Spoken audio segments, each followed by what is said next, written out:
محمد صلی اللہ لا الہ الا اللہ۔ محترم دوستو، قیامت کی ایک ایسی بڑی نشانی جس سے مقابلہ کرنے کی طاقت کسی انسان کے اندر نہیں ہوگی، ایسی قوم جس کا ذکر قیامت کے قریب پیش آنے والے واقعات میں ملتا ہے، یاجوج اور ماجوج، کہ اس دنیا میں دوبارہ خروج کی اہمیت کا اندازہ اس بات سے بھی لگایا جا سکتا ہے کہ دجال، جو کہ قیامت کی بڑی نشانیوں کا مرکز ہے، مگر اس کا تذکرہ قرآن میں کہیں بھی نہیں ملتا، لیکن یاجوج اور ماجوج کا ذکر قرآن میں تفصیلاً موجود ہے۔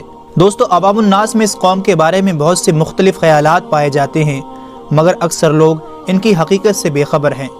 یاجوج اور ماجوج کیسے دکھتے ہیں، یہ کس شکل و صورت کے ہوں گے، اور وہ کون سی دیوار ہے جس کے پیچھے یاجوج ماجوج قید ہیں جو حضرت ذوالقرنین نے تعمیر کی تھی، اور وہ اس دیوار میں کتنا سوراخ کر چکے ہیں، یہ تمام معلومات آج آپ کے ساتھ اس ویڈیو میں شیئر کریں گے۔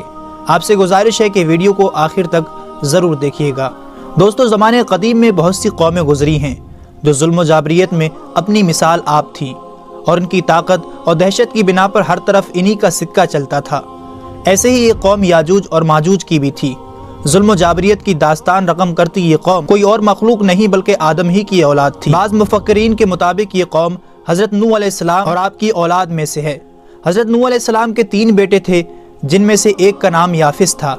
یافس کے 12 بیٹے تھے، اور ان میں سے 2 کا نام یاجوج اور ماجوج تھا، اور انہی سے ان کی نسلیں آگے چلیں۔ اس کے علاوہ یاجوج ماجوج کے ساتھ ہی جو اہم نام زیر تذکرہ آتا ہے وہ حضرت ذوالقرنین کا ہے۔ دوستو، حضرت ذوالقرنین کے بارے میں کہا جاتا ہے کہ یہ کوئی نبی نہیں بلکہ اللہ کے ایک نیک بزرگ بندے اور بادشاہ تھے، جن کو ذوالقرنین کا لقب چند وجوہات کی بنا پر دیا گیا۔ ایک تو یہ کہ وہ زمین کے 2 انتہاؤں میں سفر کیا کرتے تھے، یعنی مشرق اور مغرب کے درمیان، اور بعض کے مطابق یہ لقب روم اور پیرس پر حکمرانی کے باعث عطا کیا گیا۔ بہادر اور طاقتور بادشاہ ہونے کے ناطے دنیا بھر کے بادشاہ ان کے تابع تھے، اور ان کے خالہ زاد بھائی یعنی حضرت خضر علیہ السلام ان کے خاص وزیر تھے۔ حضرت ذوالقرنین اکثر حالت سفر میں رہتے۔ اسی دوران وہ ایسی سلطنت میں پہنچے جہاں ترک آباد تھے۔ یہ سلطنت آرمینیا اور آذربائیجان کی سرحد کے قریب موجود تھی۔ وہاں 2 پہاڑوں کے درمیان ایک جگہ تھی جس میں ایک قوم آباد تھی جو ترکوں کا قتل عام کیا کرتی تھی اور اپنی سرکشی اور فتنہ انگیزی کے باعث بہت مشہور تھی۔ یہ قوم ہر طرح کی برائیوں کا مجموعہ تھی اور انتہائی طاقتور قوم تھی جس سے مقابلہ کسی کے بس کی بات نہیں تھی۔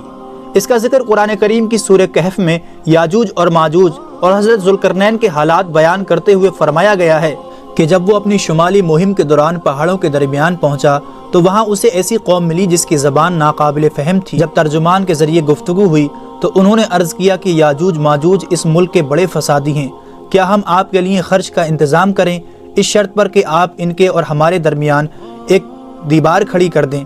حضرت ذوالقرنین نے کسی بھی قسم کے معاوضے کے بغیر محض اجر و ثواب کی نیت سے اس کام کو کرنے کی رضامندی ظاہر کر دی، اور ان پہاڑوں کے درمیان لوہے اور پگھلے ہوئے تانبے کی ایک مضبوط دیوار کھڑی کر دی، جس سے وقتی طور پر یاجوج اور ماجوج کا فتنہ دب گیا۔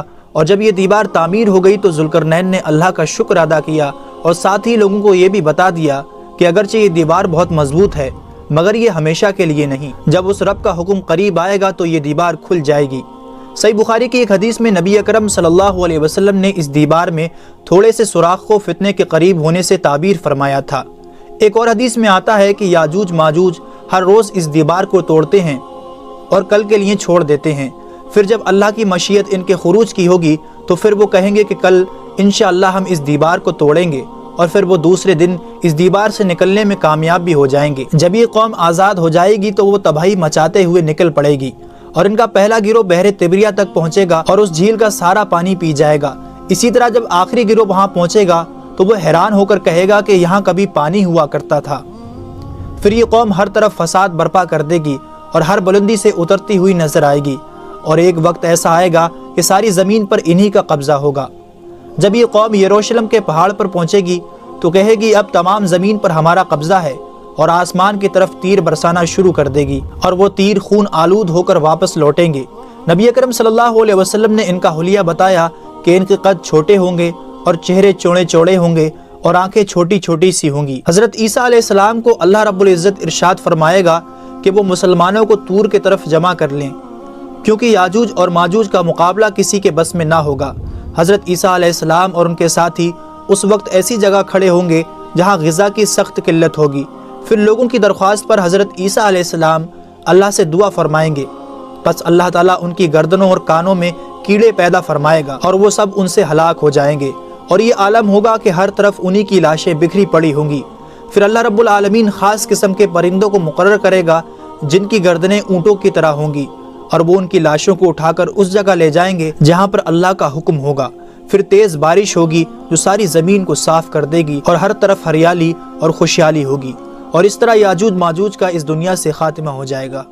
امید ہے دوستو آج کا ویڈیو آپ کو پسند آیا ہوگا۔ اسے لائک اور زیادہ سے زیادہ اپنے تمام دوستوں کو شیئر ضرور کیجیے گا، اور اچھی ویڈیوز کے لیے ہمارے چینل کو بھی سبسکرائب ضرور کیجیے گا۔ ہماری اگلی ویڈیوز آنے تک اپنا اور اپنوں کا بہت خیال رکھیے گا۔ جب تک کے لیے اللہ حافظ۔